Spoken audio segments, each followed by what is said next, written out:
ain't so hard. Cold iron chains. Bad man ain't so bad. Cold iron chains. What you just witnessed there was something that is, to a lot of people, atrocious. Now, this is a very strange little Old Testament story. It's the kind of story that makes modern people think, why should I even be bothered with the Old Testament or the old God? At least as far as Abraham is concerned. I mean, why the hell not? It's such a barbaric story. God tells him to sacrifice his son. And it turns out that God was just kidding. We should sacrifice goats instead. But everyone can understand the concept of sacrifice in the modern day. Everyone understands that motif that if you want to do things better in the future, you make sacrifices in the present. And if you're a good parent, you teach that to your children too. That's really particular of immigrants, isn't it? Because immigrants often come from terrible places and undergo horrible things. When they come to a new community and they get a rough reception, the Chinese and Malay culture does not really align that well. And hence, you get things like the May 1969 riots and things like that. So they have a hard time getting their life going.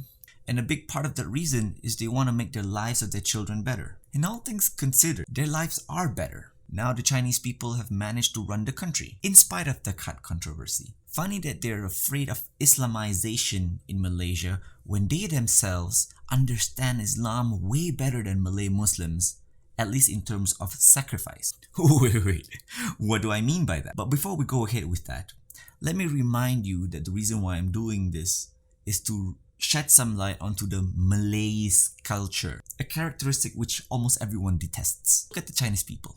They're conscientious, they're hardworking, and they stop all kinds of gratifications now and maybe for a longer period of time or maybe forever, so they can concentrate on things that can bear fruit in the future. So if you decide to look into the future and want to make it better, you might decide, maybe I won't go partying tomorrow.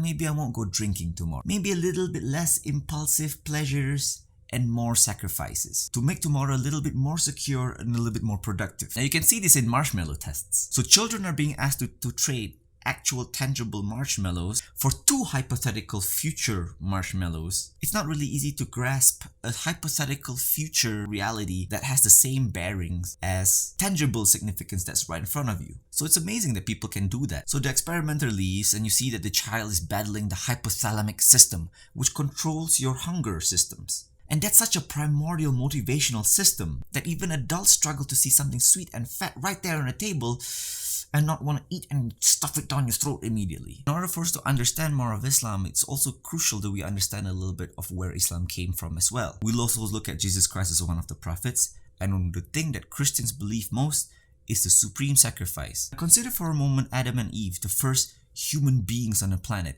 Actually, they're not really first human beings. I mean, given that Adam and Eve were made by God and they were born in paradise, it doesn't strike to me as someone that's human, is it? How many humans do you know who were born in paradise and made by God? Human beings are born from other human beings. The story of Abraham and Isaac is so complicated that I'm not going to talk about it today. What I am going to talk about today in terms of sacrifice is the one from Habil and Qabil, or Cain and Abel in the Christian Bible. Habil and Qabil are the first two human beings that we know of. It's not a very nice story, right? They're brothers, they're hostile brothers.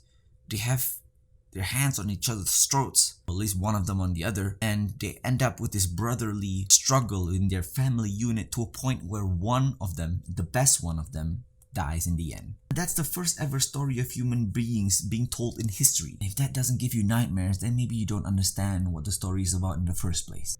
Since the Bible sits at the cornerstone of Western culture, and that's what we're aspiring to be in our nation, the story that the first human ever is a murderer of his brother, that's something that you have to think about. What exactly are we thinking about it? Well, you see, there you have a very old representation of Abel. He's got his sheep up there on the altar, and Cain is sort of bringing a sheaf of wheat. I don't know what exactly is happening there. There's like a blood that's coming out, or if it's a ray from the top. The overall impression of that image is something that's transcendent, that is trying to communicate with the sacrifice that they're giving to God. And now I can understand the modern people would think, how primitive. How primitive were these people to sacrifice animals to God? Before you get on your high horse, those people were not primitive. There is no indication or evidence that shows that people, our ancestors 150 million years ago, are cognitively more primitive than we are right now. Whatever it is, it's not primitive. It's sophisticated beyond belief. So the idea that you can actually sacrifice something really valuable right now in exchange for a transcendental utility in the future is by no means an unsophisticated idea. It's probably one of the greatest ideas that human beings ever thought of.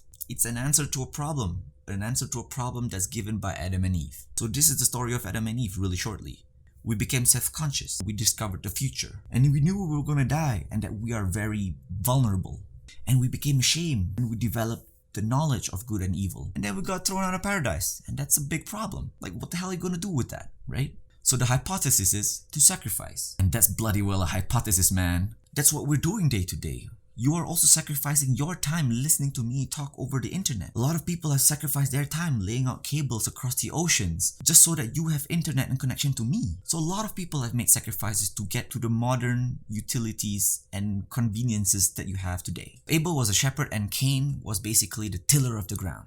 Right? He was doing agriculture, and Cain brought fruit offerings as sacrifice to God, whereas Abel brought the firstlings of his sheep. Here there's a hint that Abel was a bit more graceful, a bit more grateful and respectful to God. But there's also a hint that maybe God just likes one person over the other without any reason at all. There's a lot of people complaining about, oh, there's no equality in life, when in reality, even in your own home with your siblings who have the same genetics as your parents, who have had the same upbringing as your parents, who have had the same economic standards living as your... Even then, there will be inequality among your own siblings.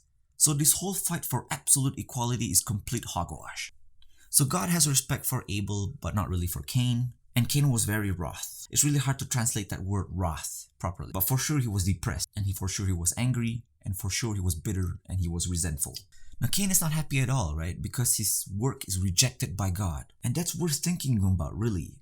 Because that is the central story of human beings. Really, that's a central Malays ethos as well. As you know, you're out there, you might be a useless character. You're whining about how catastrophic your life is. And you know, and pretty much everyone else know that it's actually really your fault for not doing anything about it. And you don't even try to wake up in the morning, you hate your job. You don't engage in things and get very cynical about things as well. And you're bitter, and you're angry, and you don't want to help the people around you. And you don't try to fix up your life, you don't take care of yourself. And then, things go wrong. Like, what do you expect? And the worst part is, someone in this situation would then say something like, oh, well, it's okay, I deserve it. Everything will be alright. And you justify your calmness by saying that Allah is on your side. How about no? You won't.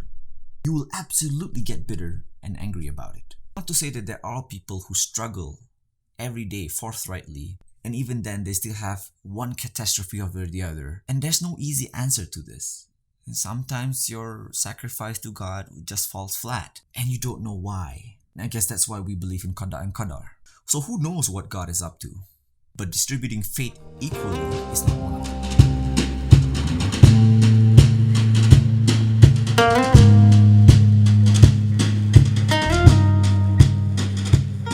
They don't just represent one mono-archetype of being. It's not like one person is Cain, the other person is Abel. You don't just manifest one purely and be completely zero at the other. This is what Alexander Solzhenitsyn meant when he said that the lines of good and evil crosses between every single heart. Sometimes you're a little bit more Habil, sometimes you're a little bit more Kabil. But whatever it is, there's always that Cain or that Habil part of you. Especially if you consciously watch your fantasies, the things that you think about in private while looking at yourself in a mirror or taking a shower, you will find that if you observe your fantasies properly, that it will shed some really dark things about you. And it will shock you if you allow yourself to be conscious about what it's thinking. So one good exercise here is that if you have an argument with your spouse or your loved one, just pay attention to the pictures that's flashing at the back of your head as you're trying to make a rebuttal or argument. So there's Abel burning his offering away, and you can see that his posture almost indicates respect with the archetypal figure or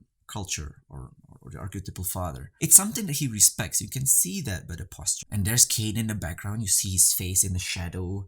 And you see that he's jealous about what's happening there. He's going through the motions perhaps. Maybe God doesn't like him. we don't know, but he's going through the motions and he's not very happy about it. Being a physicist myself, I find quantum physics so much easier as compared to the human psyche or religion itself. Here's a philosophical question. Let's say you have an impulse to do a sacrifice immediately to, let's say, for example, change your life. But where does that impulse come from? It came from nothing, like the Big Bang? Or they came from your brain? Like, oh my god, that's such a sophisticated answer. Like, where exactly in the brain? And what about your dreams? You come up with those amazing dramas that appear in the theater of imaginations at night? You don't even understand what they are, and yet they happen night after night, and they can contain wisdom.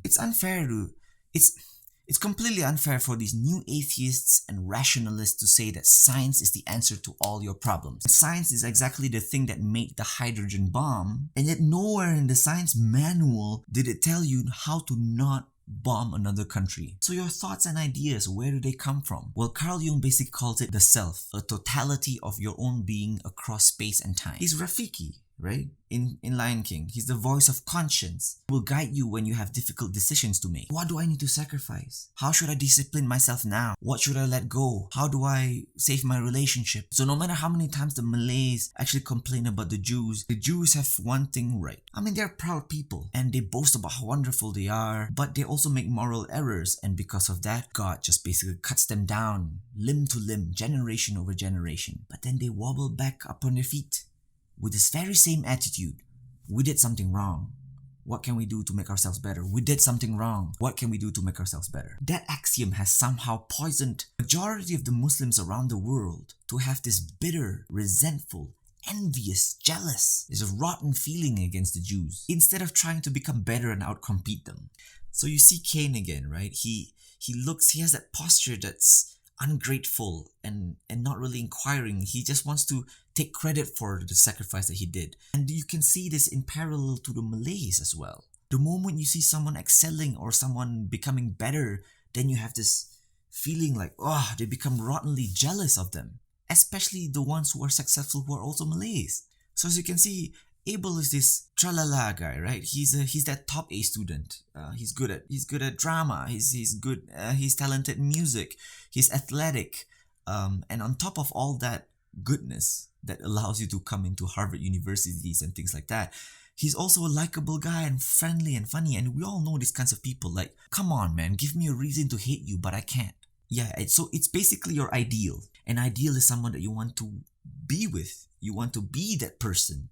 You want to be in the world that he's operating in. You want to idolize him as much as you can. And in this story, in the end, Cain killed his own brother, and Cain killed his own ideal. Now it's a psychological story as well when you think about it.